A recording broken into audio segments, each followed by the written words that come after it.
الله أكبر الله أكبر الله أكبر الله أكبر أشهد أن لا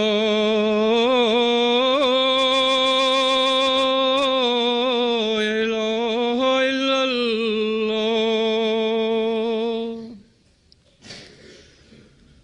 أشهد أن لا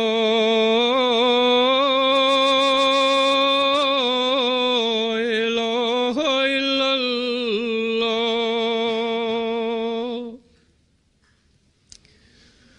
أشهد أن محمدا رسول الله أشهد أن محمدا رسول الله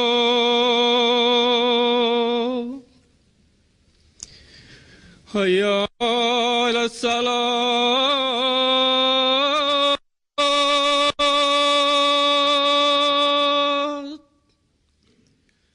حي على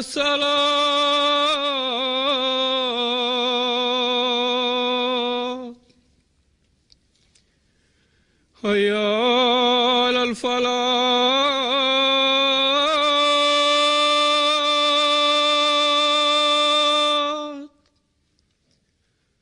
حي على الفلاح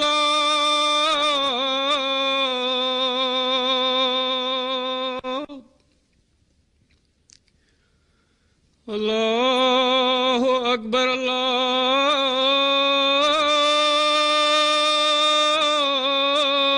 الله أكبر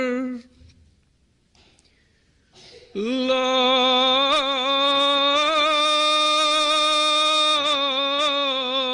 إله إلا الله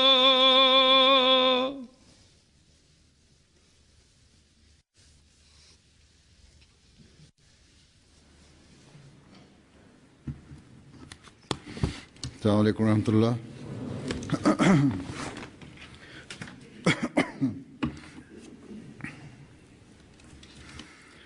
أشهد أن لا إله إلا الله وحده لا شريك له وأشهد أن محمدا عبده ورسوله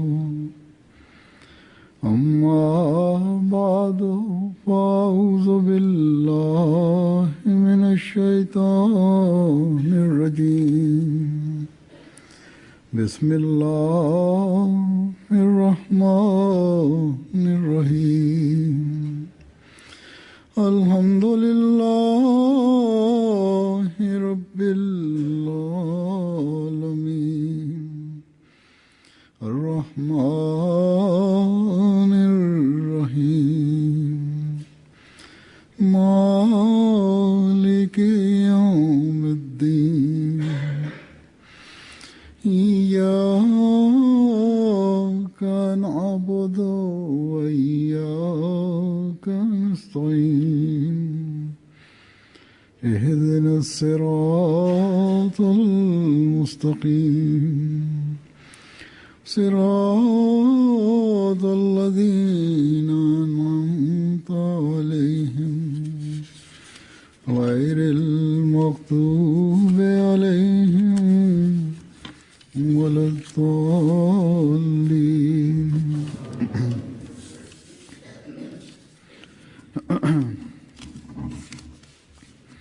واعتصموا بحبل الله جميعا ولا تفرقوا واذكروا نعمة الله عليكم إذ كنتم أعداء فألف بين قلوبكم فأصبحتم بنعمته إخوانا وكنتم على شفا حفرة من النار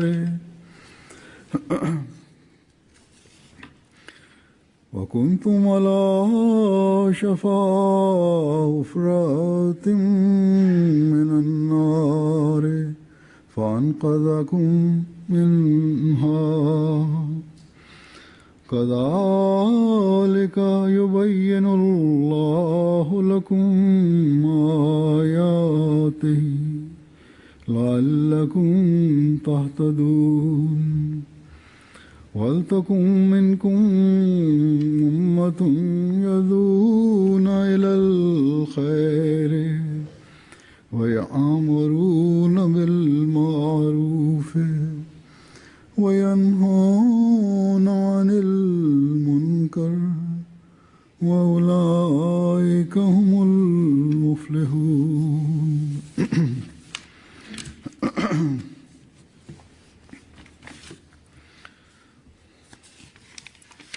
ادعو إلى سبيل ربك بالحكمة والموعظة الحسنة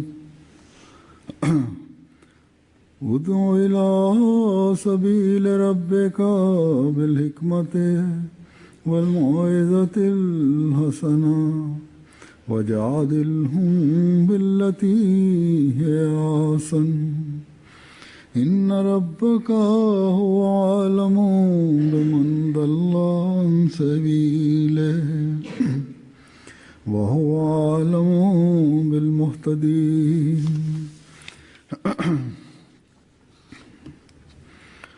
ये आयात सूरह आल इमरान और सूरह नहल की है.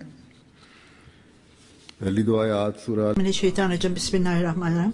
Huzur, okuduğum ayet-i kerimeler Ali İmran ve Nahl suresindendir diyor. İlk iki ayet-i kerime Ali İmran suresinden, anlamı şöyle: Bismillahirrahmanirrahim. Hepiniz Allah'ın ipine sımsıkı sarılın, sakın bölünmeyin. Allah'ın size olan ihsanını hatırlayın. Hani siz birbirinizle düşmandınız. O kalplerinizi birleştirdi. Onun lütfu sayesinde sizler kardeş oldunuz. Siz ateş çukurunun kenarındaydınız. O sizi oradan kurtardı. Doğru yola ulaşasınız diye Allah kendi ayetlerini size böyle açıklar. Aranızdan halkı iyiliğe çağıran, hayrı emreden, kötülükten alıkoyan bir topluluk olmalıdır. İşte başarıya ulaşanlar da bunlardır.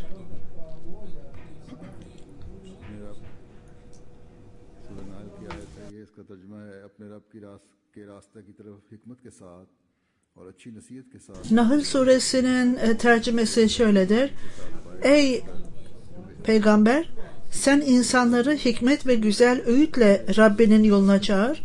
Onlarla en güzel delil ile tartış. Şüphesiz Rabbin onun yolundan sapmış olanları en iyi bilir. Keza o hidayete ermiş olanları da en iyi bilir.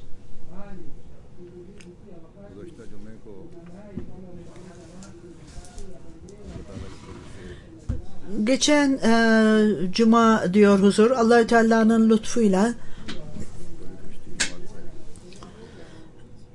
İspanya'da 2.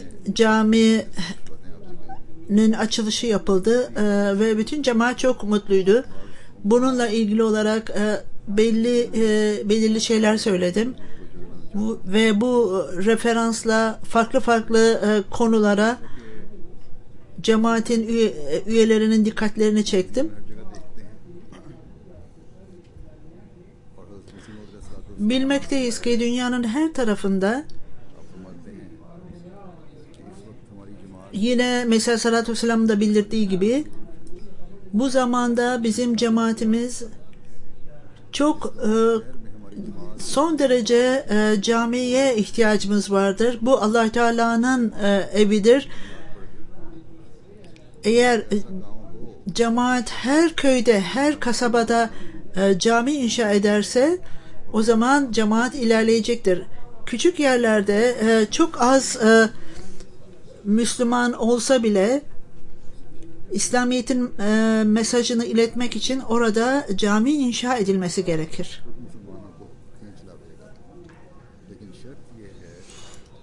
Ondan sonra Allah-u Teala Müslümanları otomatik olarak çekecektir. Esas şart caminin inşa edilmesinde niyet tertemiz olmalıdır. Sadece Allah-u Teala'nın rızası için yapılmalıdır bu.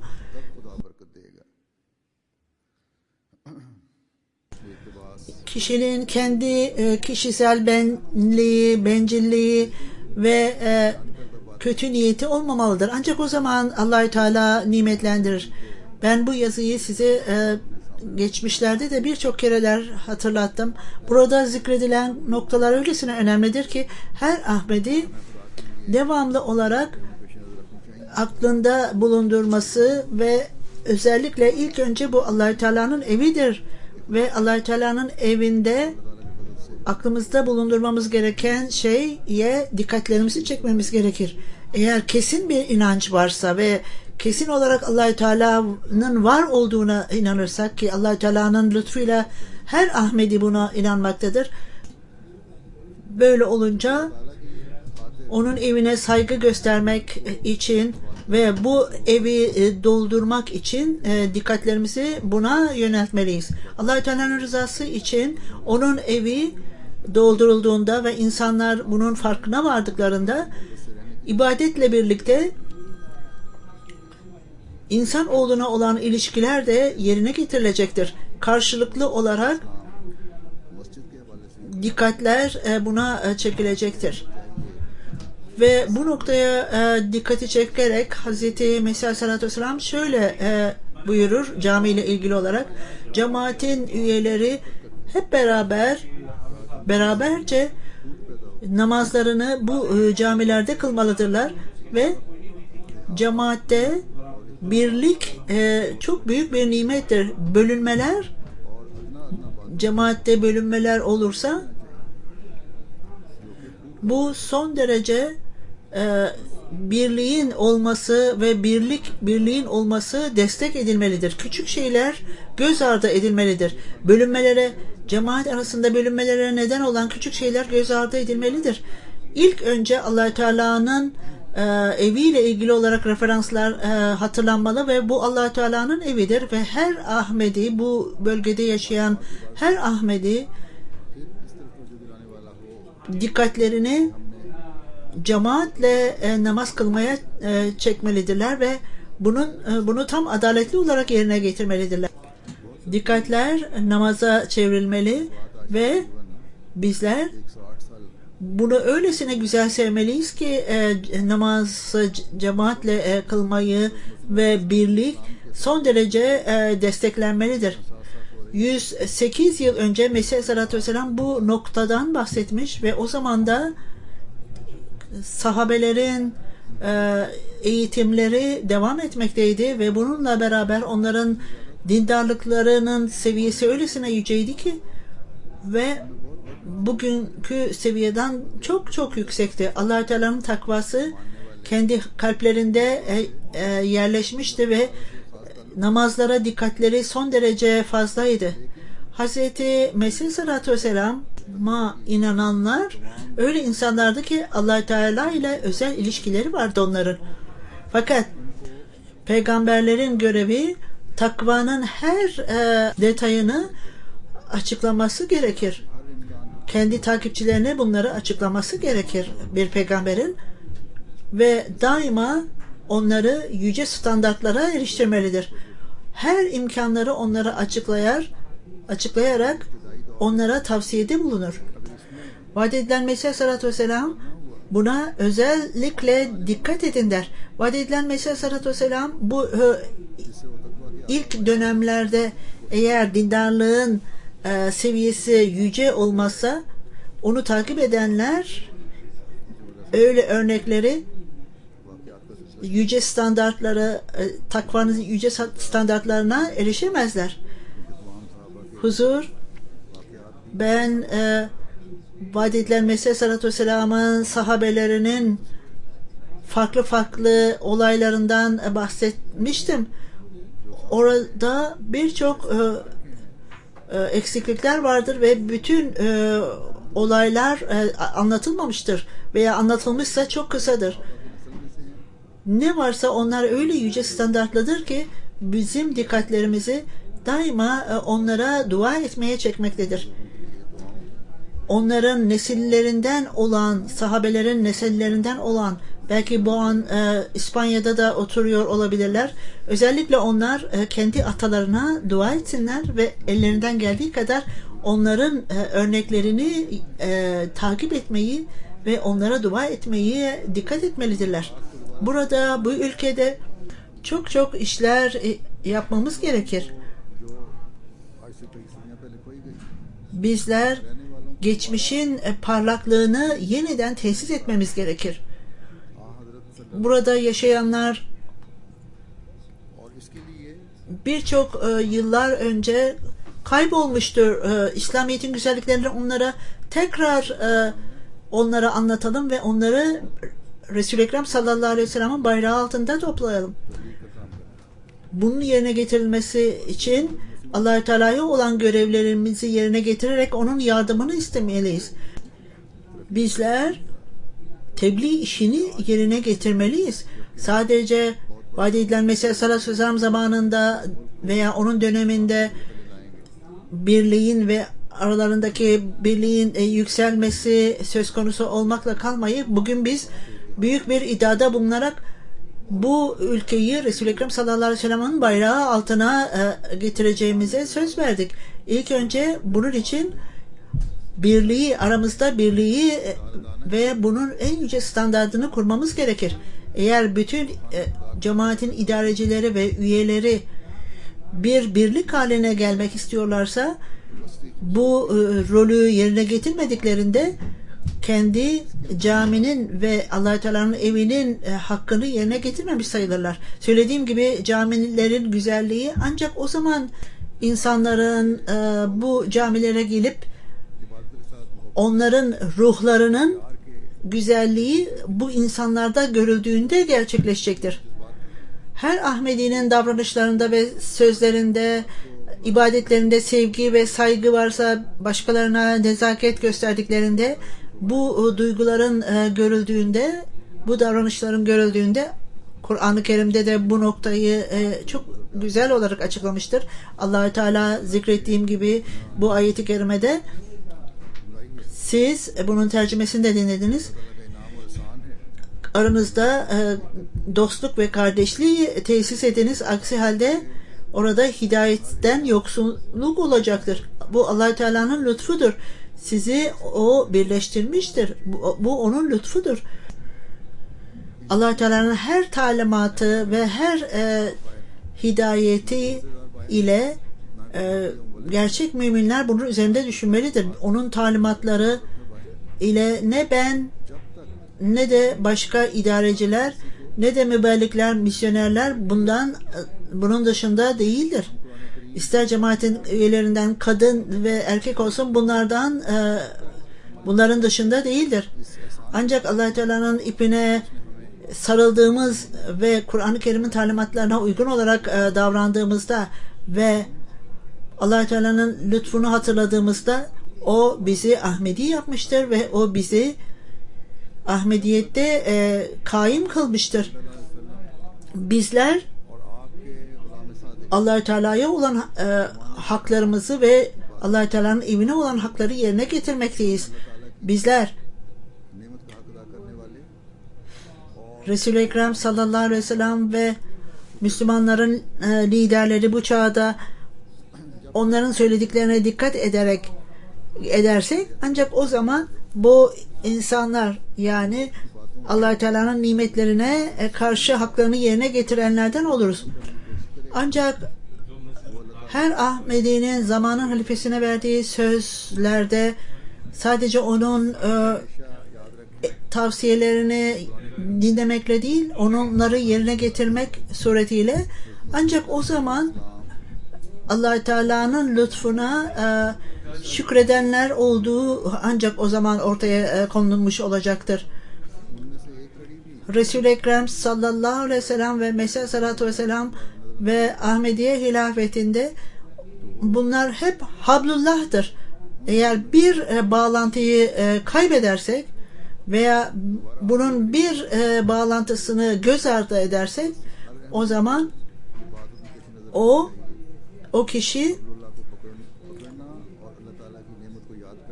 ateşin çukuruna gidenlerden olacaktır. Her Ahmedi bu noktayı hatırlamalıdır.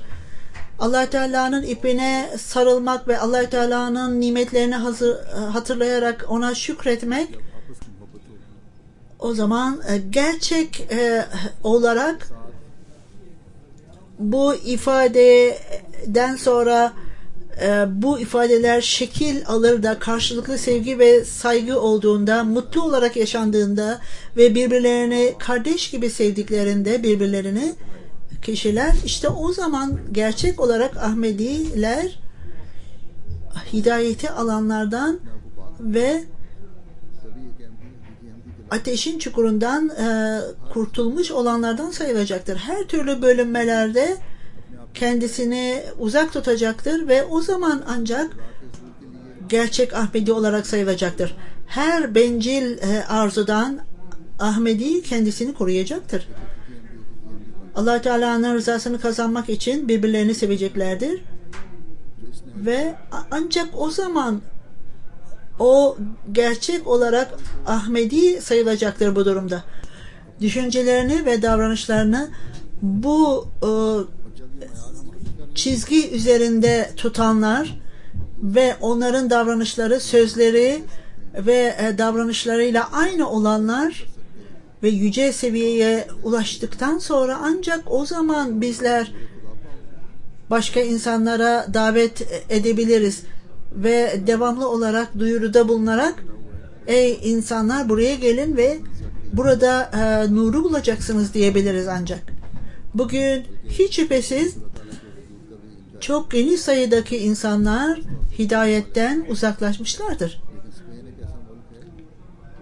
Fakat bundan daha fazla birçok kişi Allah Teala'nın varlığını inkar etmişlerdir. Özellikle Batı ülkelerinde, İspanya'da geniş sayıda insanlar, İspanya'daki geniş sayıda insanlar dine eğilim göstermektedirler. Bugün İspanyol cemaatinde bir resepsiyon yapıldı. Valencia parlamento üyeleri benimle beraber oturuyorlardı ve o bana şöyle diyordu: çok büyük bir üzüntüyle şimdi insanlar artık dinden uzaklaşmaktadır diye bana bildirdi. Bizler elimizden geldiği kadar bunları dine getirmemiz gerekir diyordu.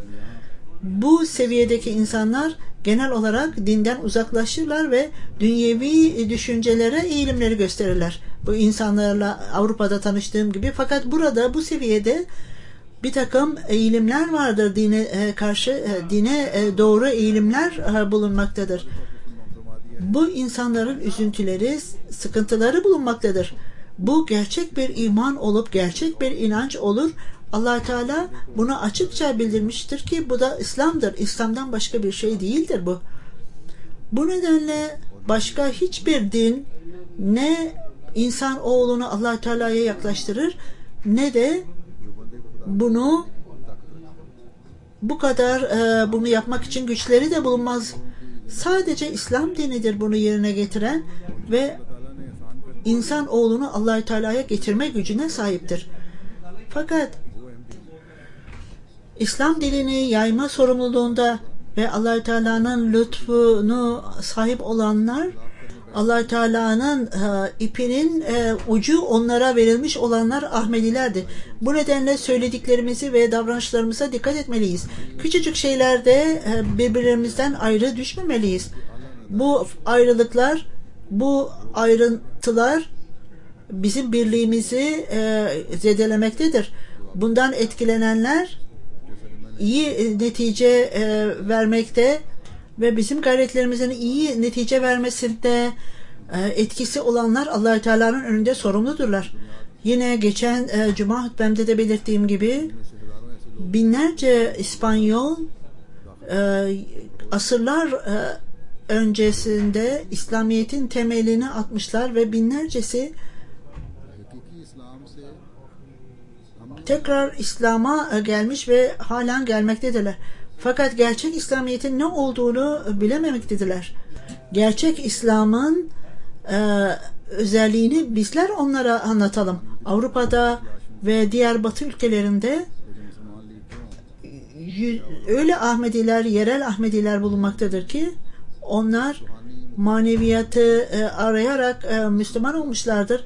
Müslüman liderler, ulemalar bu insanları maneviyatın yüce seviyesine, onların aradıkları yüce maneviyata ulaştırmamışlardır. Onun için kendileri daha fazla araştırma yaparak Ahmediyete yaklaşmışlardır. Bu şeyler her Ahmedi için dikkatlerini bu yönlere çevirmeye gerekir. Yeni Ahmediler gerçek tatmin, Ahmediyetin talimatlarında gerçek tatmin bulmaktadırlar. Bu gerçek İslam olup eski Ahmediler de bu noktayı göz önünde bulundurmalıdır. Özellikle eski Ahmediler, özellikle Pakistanlı Ahmediler, yurt dışında yaşayanlar kendi sorumluluklarını yerine getirmediklerinde gerçeği arayan insanlar o zaman dinden ayrılmalarına neden olacaklardır. Her Ahmedi kendi sorumluluklarının farkına varıp anlamalıdırlar. Yine bahsettiğim bu kişi İslam'ın talimatlarıyla ilgili olarak farklı konulardan bahsettim. Bir hanım onun İspanyol olduğunu düşünüyordum.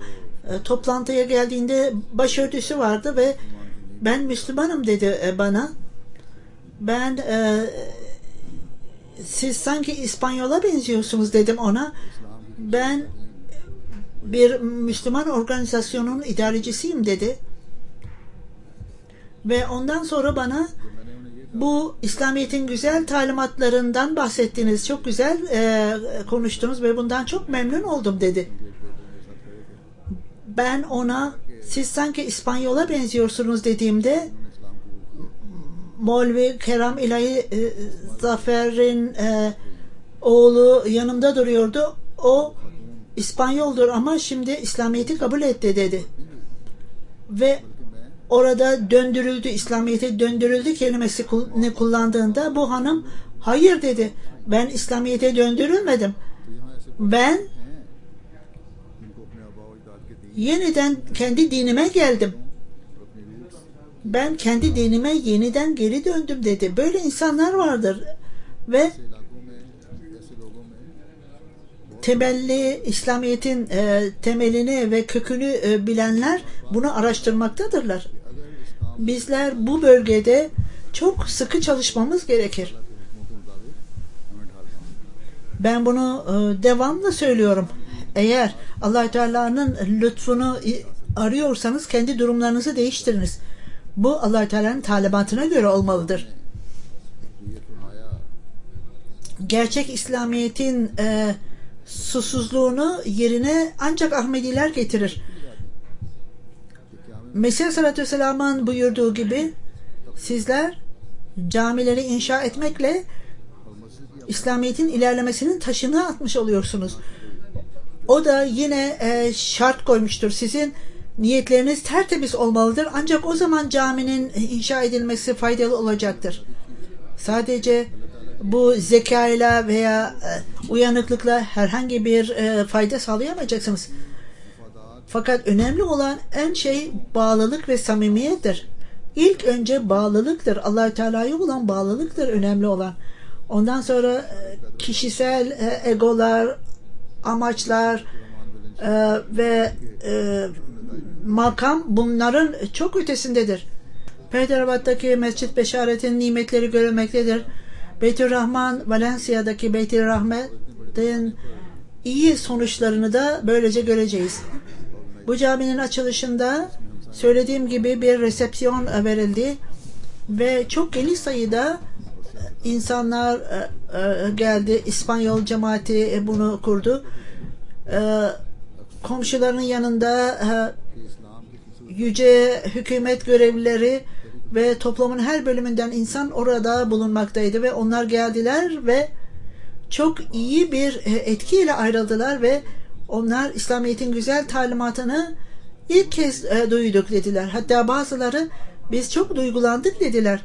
Bazıları ise Allah Teala'nın varlığını inkar edenler, ateist olanlar bile biz dinle ilgili olarak çok şeyler öğrendik. Doktor Mansur Sahab benim arkadaşlarımdan birisi çok duygulandı ve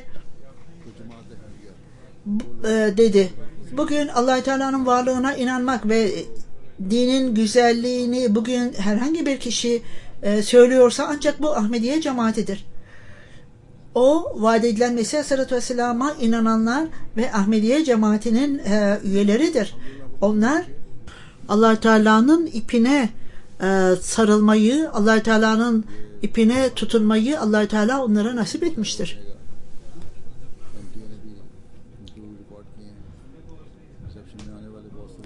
Daha sonra bunu raporlarda göreceksiniz. MTA'de bir takım programları kaydetti ve birçok kişi bu resepsiyona geldiler ve kendi camiyle ilgili olan düşüncelerini ifade ettiler ve aralarında söylediğim gibi bu konuşmacıların arasında Valencia üyeleri de vardı. Belki daha sonra Madrid'e gitti ve burada yaşayanlar Madrid'in uzaklığının ne kadar olduğunu bilirler. Trenle 2 saat alır. O buraya gelmek için gecikmişti ve ona kendi çalışanları gelemezsiniz buraya dediler. Fakat buraya geldi ve programın başlamasından 1 saat önce geldi ve şoförüne direkt olarak camiye git dedi ve orada resmi görevleri vardı. Gün boyunca Dışişleri Bakanı'yla toplantısı vardı fakat cami programına çok önem verdi ve dosdoğru buraya geldi. İlk önce belki orada yarım saat kalıp gideceğini düşündü fakat ben oturduğumda konuşmaya başladığımda çok dikkatle dinledi ve ilgiyle dinledi. Bu çok güzel bir talimattır. İslamiyet'in talimatlarından bahsettiğiniz çok güzel talimatlardır dedi. Aynen yine onun gibi başka diğer insanlar da bulunmaktaydı. Siyasetçiler, doktorlar ve diğer önemli şahsiyetler, parlamenterler hepsi de çok etkilendiler. Yine söylediğim gibi diyor huzur, bu ilk faaliyet olup bizim İspanyol cemaatimizin büyük seviyede hazırladığı bir toplantıydı. 180 kişi İspanyol katıldı ve komşulardan da başlangıçta bu camiye itiraz edenler de geldiler. Bunu daha önceden görmemişlerdi. O zamanda da belirttikleri gibi benim konuşmamdan sonra bütün bu ön yargıları gitti onların aklından. Ben konuşmama ilk önce komşu hakları ve onların haklarından bahsettim ve bu caminin kurulmasından sonra onun açılması ve gazetelerde bundan bahsedildi. Onun için biz yolumuzu ve sorumluluklarımızı bilmemiz gerekir. Buna ihtiyaç vardır. Okuduğum ayet-i kerimede, 2. ayet-i kerimede Allah-u Teala ilk ayet-i kerimede birlikten bahsedilmiştir ve böylece dini tesis ederek hidayetsizlikten uzak kalmış olursunuz. 2. ayet-i kerimede Allah-u Teala aranızdan halkı iyiliğe çağıran, hayrı emreden, kötülükten alıkoyan bir topluluk olmalıdır der. İşte başarıya ulaşanlar da bunlardır.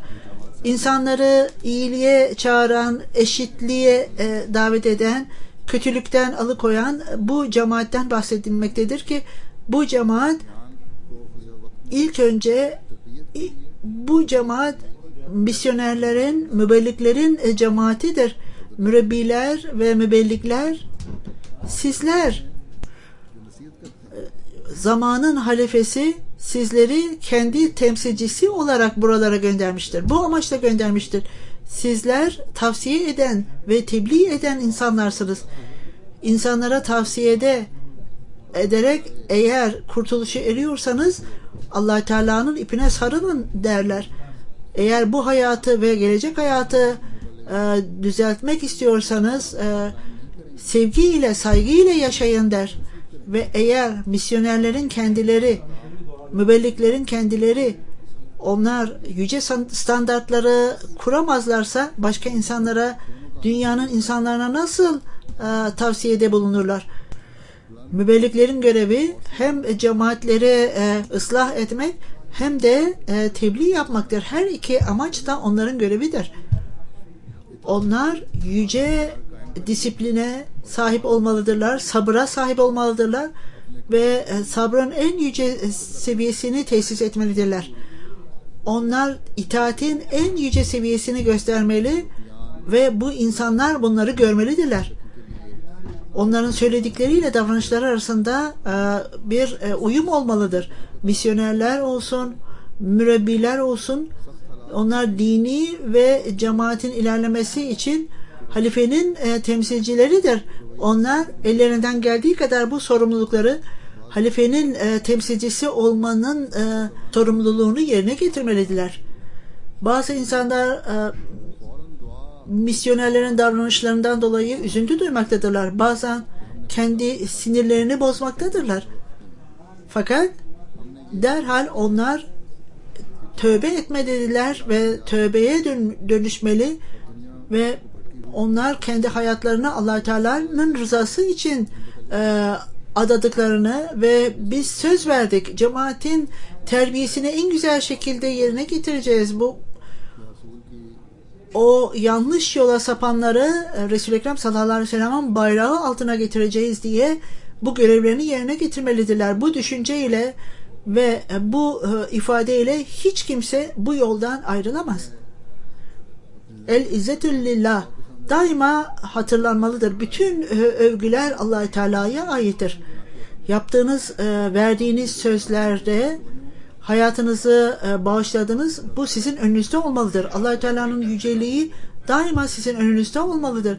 Ve hiçbir şekilde bazı insanların yanlış davranmalarından dolayı o esas itibariyle sizi Allah-u Teala'nın rızasını kazanmanızdadır ve bütün bu durumlarda yağmuruna bil mahruf, yani onlara siz eşitliği emretmektesiniz.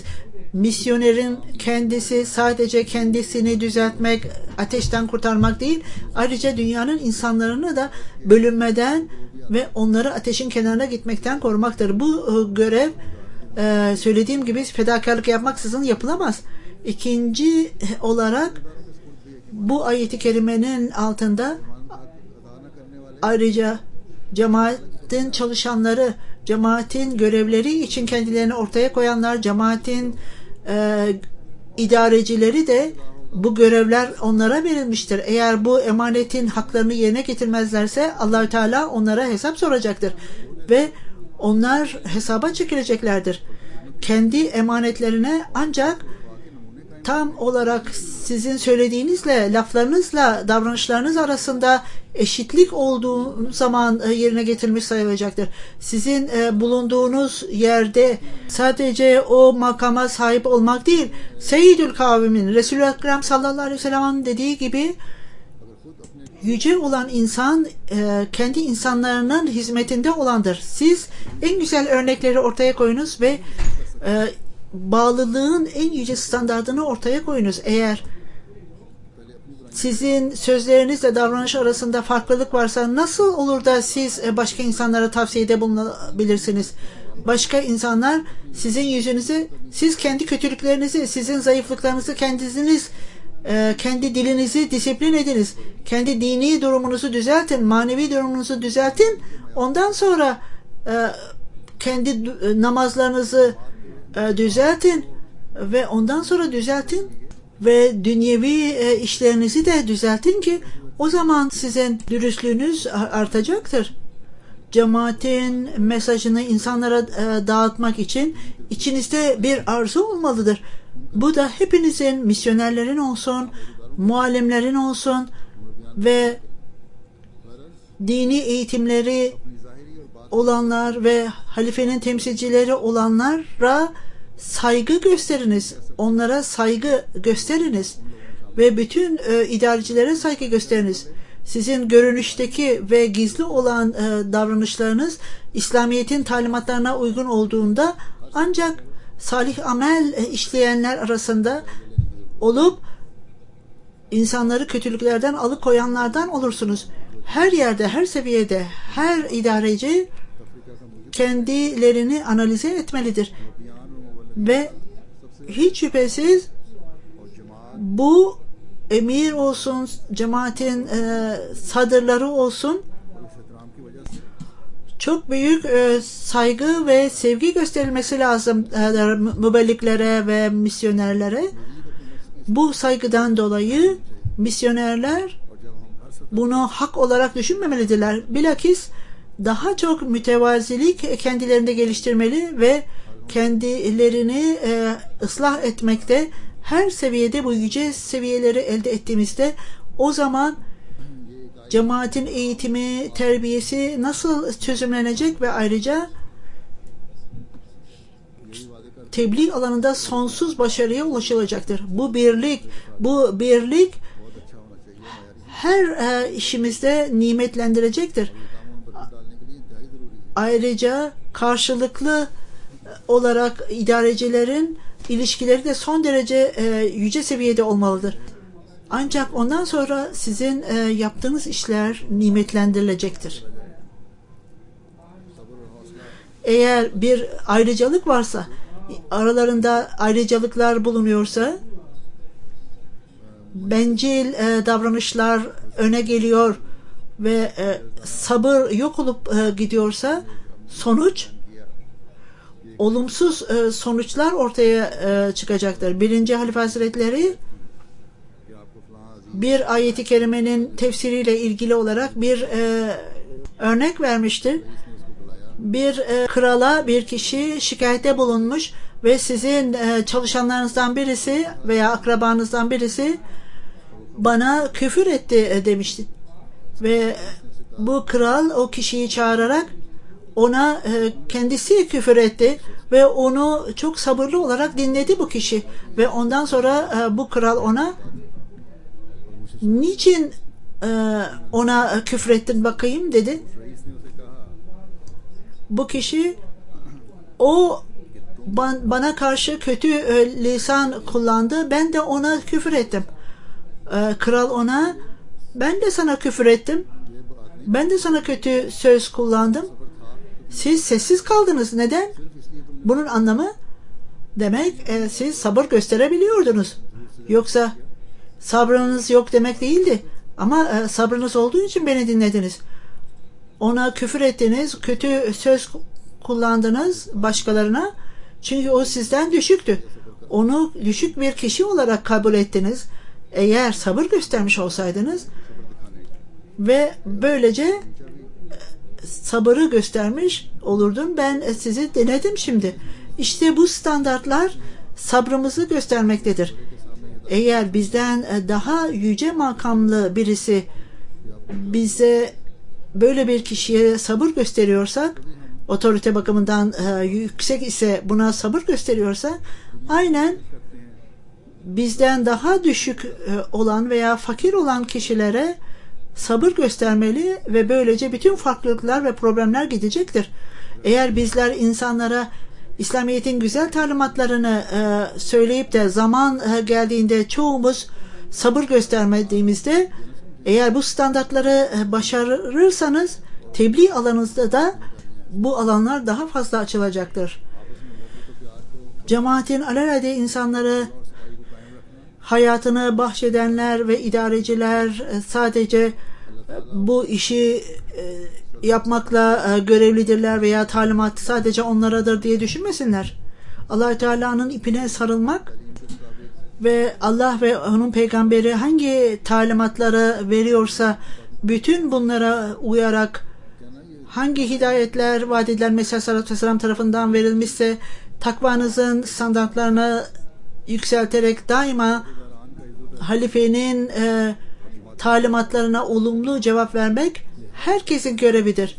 Bu cemaatin birliğini ortaya koyan bir durumdur. İdarecilere saygı gösteriniz, onlara itaat ediniz. Her Ahmedi'nin görevi budur.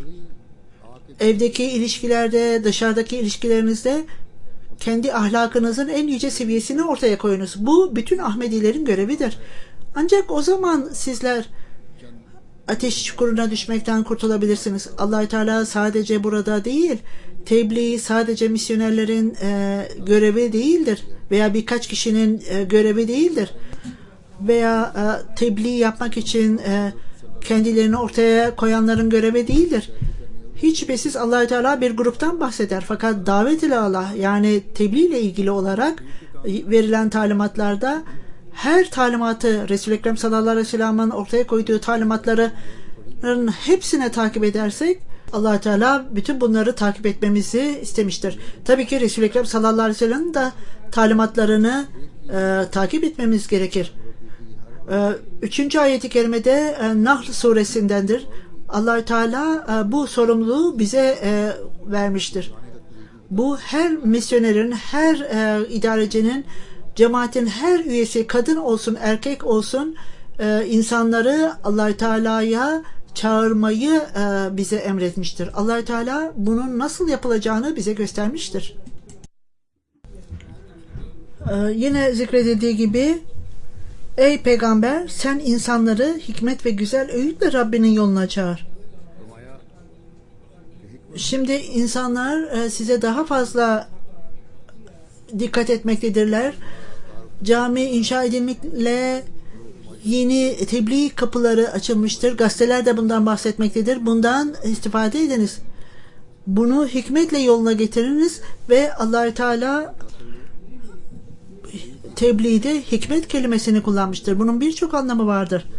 Farklı durumlara göre, farklı insanlara göre Allah-u Teala bu insanları nasıl hidayete getirirsiniz? Bunlardan birincisi, siz dinin bilgisini edininiz ve bunlar Kur'an-ı Kerim ve onun tefsirini okumakla elde edilir. Ondan sonra tartışmalarınızı güçlendirin ve delillerinizi güçlendirin.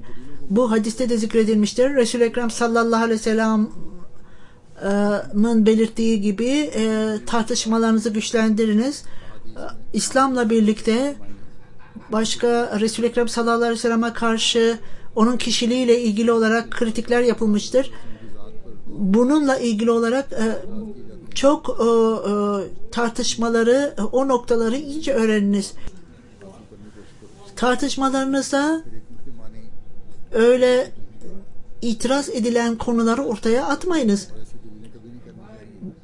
Bilakis bunların yerine sizler adaletin şartlarını devam ediniz. Tartışmalarınızda Müslüman olmayanlarda olumsuz bir etki yaratmayınız. Çünkü onlar sizi adaletten adaletsizliğe sürüklemesinler. İnsanlar muhaliflerin elinden yenilgiye uğradığında onlar küfür etmeye başlarlar. Ve onlar talimatların hikmetini göstereceklerine esas itibaren bu insanların pisliğini ortaya koymuş olur. Hz. Mesih Aleyhisselatü Vesselam ilmi kelamında bize tebliğde hiçbir şekilde adaletsizlik göstermeyin, zalimlik veya kabalık göstermeyin der tebliğ alanında. Tebliğ alanında Hz. Mesih Aleyhisselatü Vesselam'ın ilmi kelamını çalışmak da gerekir. Onun ortaya koyduğu tartışmada size tebliğde yardım edecek ve ayrıca tebliğde yardım ettiği gibi kendimizi düzeltmemizde de yardım edecektir. Hikmet demek sabır göstermek, tahammül göstermek demektir. Ve tebliğ alanında bu sabır ve asil olarak gereklidir. Birçok kişiler vardır ve sayısız kereler bizler kendi akrabalarımıza nasıl tebliğ yapalım derler. Çünkü onlar kalplerinde huzursuzluk duyarlar, nasıl tebliğ yapacağız akrabalarımıza diye. Özellikle akrabalarına, Ahmedi olmayan akrabalarına söylediklerinde bu insanlar çok kızarlar ve sert kelimeler kullanırlar. İşte o zaman her Ahmedi'nin görevi sabır göstermeleri ve tahammül göstermeleri gerekir. Bu çok gerekli olan bir durumdur. Orada birçok insanın kalbi erimektedir. Çünkü yumuşaklıktan, sabırdan dolayı birçok kişiler bizim sabrımızdan dolayı ve sebatımızdan dolayı sanki bizler sinirimizi bozup sinirlerimizi kaybedeceğiz diye düşünüyorduk. Fakat bu sabrımız bizim meyvelerimizi almamıza nasip oldu ve şu akrabalarımız Ahmedi oldular diye bana yazmaktadırlar. Hatta hikmet kelimesi Kur'an-ı Kerim'de zikredilen lügattaki anlamından birisi de insanları cahillikten kurtaran diye açıklar. Tebliğ yapan öyle bir şey olmalıdır ki başkalarını kötü söz kullanmaktan alıkoymalı ve onların anlamalarına yardımcı olmalıdır ve onları daha fazla kışkırtacak, yanlış tepki göstermelerine neden olacak davranışlar bulunmamalıdır. Bazı mollalar vardır, kalpleri taş gibi olmuştur onların ve Allah-u Teala onların ölümünün cahillikle ölüm olacağını söylemiştir Allah-u Teala. Eğer her kişinin durumuna göre konuşursanız ondan sonra belki onların kalpleri yumuşayacak ve İslamiyet'in talimatlarına karşı yumuşayacaklar ve daha dikkat edeceklerdir. İslamiyet'e karşı gelenlerin kalpleri böylece yumuşayacaktır. Cahillikten dolayı onlar kritik etmeye, yergi etmeye bir tarafa bırakacaklar ve ben bunun da bir örneğini vereyim diyor huzur. Birçok ateist vardı bu gelen misafirler arasında. Onlar Kur'an-ı Kerim'in referanslarını dinlediler, hadisleri dinlediler, doktordu onlar ve onlar bu dinle ilgili olarak son derece kalpleri etkilemektedir. Keşke bunları devamlı olarak dinlesek diyorlardı. İslam'ın talimatları öyle güzel talimatlardır ki bu insanlara duruma göre takdim edildiğinde onların kalplerini etkileyecektir. Ben bir kere daha söylüyorum. Bu alan sizin için hazırdır. Bu tanıtımlar şimdi yayılmaktadır. Şimdi bütün bunlara dikkat etmeniz gerekir. Bu sorumluluklar her biriniz içindir. Hikmet de hiçbir şekilde yanlış bir şey söylememenizi gerektirir. Dosdoğru söyleyiniz, sade söyleyiniz. İslam'ın öyle güzel talimatları bulunmaktadır ki gerçek talimatlar ve gerçek din oradadır. Sizin herhangi bir şekilde temiz olmayan saçma şeyler kullanmanıza gerek yoktur. Biz o mollalar gibi değiliz. Hikmetin şartlarını yerine getirmek için yalan söylerseniz bunu yapabilirsiniz derler. Bu onların kitaplarında yazmaktadır.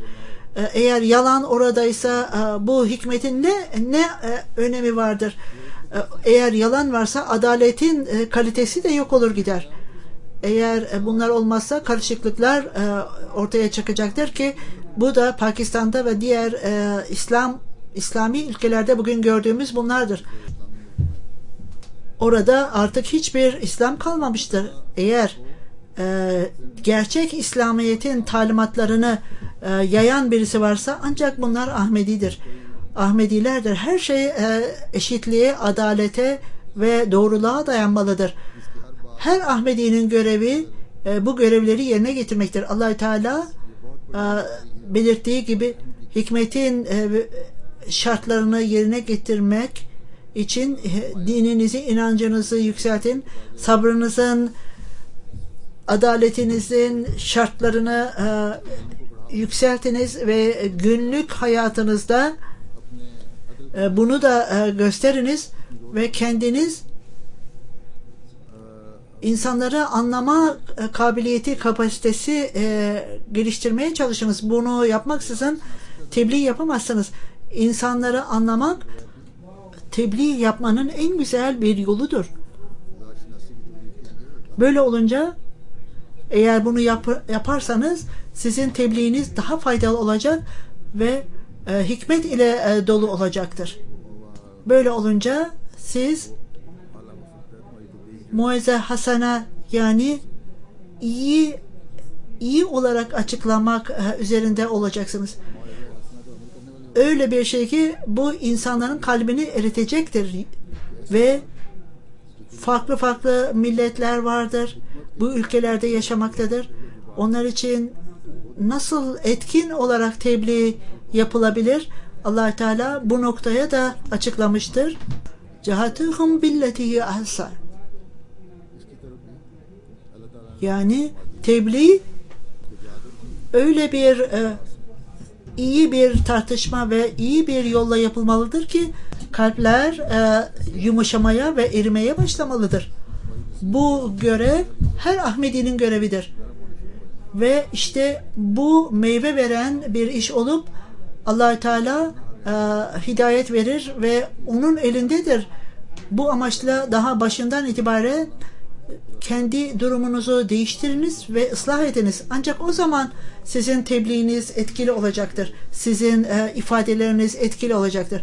Sizin tartışmalarınız da etkili olacaktır. Hz. Mesih Aleyhisselatü Vesselam bir nedenle bizlere tebliğ metotlarıyla, tavsiye metotlarıyla ilgili olarak uyarmaktadır ve bunu yapan kişi diliyle yapmalıdır. Eğer aynı şey bu yolla ifade edilirse bazen insanları düşmanınız yapar, fakat farklı bir ifade insanları dostunuz yapar. Cehatuhum billetihim ahsen, bu tavsiyeye uyarak bu çeşit konuşmayı edinirseniz Allah Teala buna hikmet demiştir.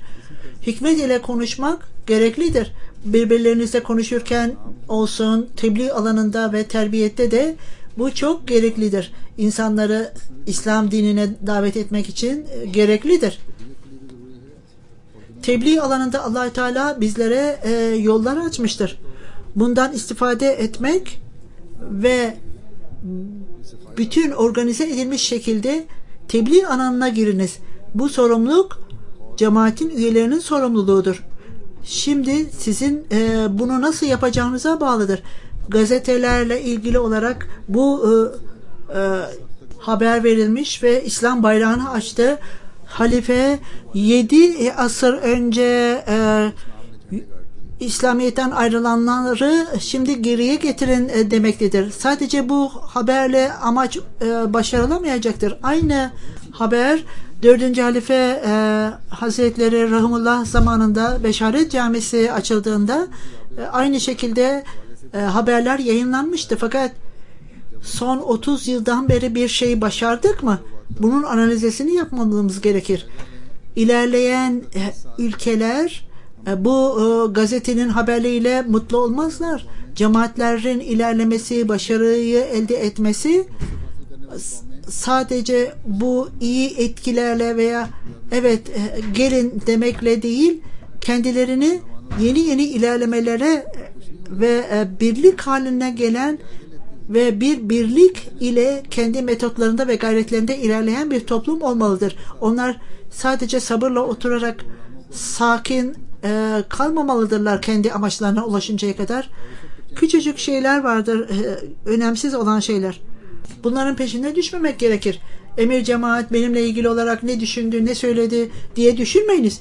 Bilakis bunlar küçük şeylerde ve bunları söyleyen, ilerlemek isteyen kişiler bunlardan bahsetmeyin. Bunlar hiç önemsiz olan şeylerdir derler.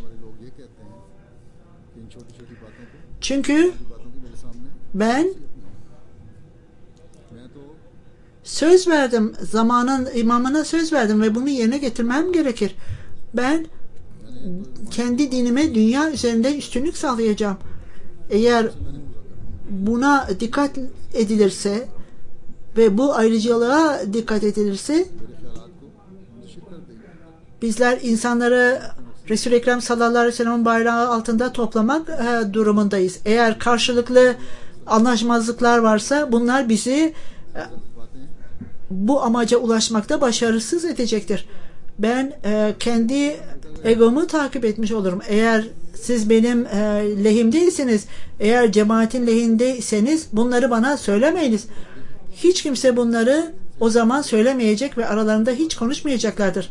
Çünkü bu dedikoduya girecektir. Bu düşünce ile her Ahmedi, her mübellik ve her idareci bunu yaptığında devrim kapıları açılacaktır ve her seviyede, ister hadim olsun, ensar olsun, lajna üyeleri olsun, İslamiyet'in ilerlemesi için her türlü bölücülüğe bırakacağım, hoş olmayan şeyleri terk edeceğim diye karar veriniz. Allah Teala böyle yapmamızı bize nasip etsin. Geçen cuma sayılarla ilgili konuştum. Teknik olarak aynı şeyden bahsetmiştim. Fakat farklı hollerin kapasitesi 600 kişiden daha fazla insan ibadet edebilir. Allah Teala bu camiyi her şekilde nimetlendirsin. Amin. Allah Teala bana इस मस्जिद को हर लिहाज से बरकत फरमाए.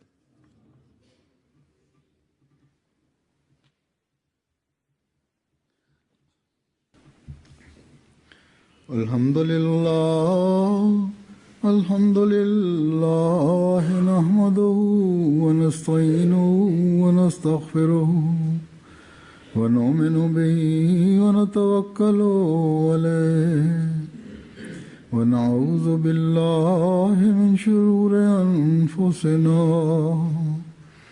ومن سيئات أعمالنا من يهده الله فلا مضل له ومن يضلله فلا هادي له ونشهد أن لا إله إلا الله ونشهد أن محمدا عبده ورسوله. एक दुआ की तारीफ भी करना चाहता हूँ. हमारे एक मुखलिस अहमदी दोस्त नवाब शाह के, उनको गुज़श्त 2 दिन पहले वो अपने दुकान से आ रहे थे, वकील भी हैं पेशे के लिहाज से. मुखालफिन ने गोलियों के फायर करके शदीद ज़ख्मी कर दिया. क्रिटिकल हालत में है अभी अस्पताल में कराची में. अभी कुछ तरसा और देखेंगे डॉक्टर, आइंदा चंद दिन और गुजर गए तब बताया जा सकता है कि ख़तरे से बाहर हैं कि नहीं. उनके लिए दुआ करें, अल्लाह ताला उनको शिफाए कामिला आजिला अता फरमाए. इबादल्लाह रहमकुमुल्लाह إن الله يأمر بالعدل والإحسان وإيتاء ذي القربى وينهى عن الفحشاء والمنكر والبغي يعظكم لعلكم تذكرون. اذكروا الله يذكركم وادعوه يستجب لكم ولذكر الله أكبر.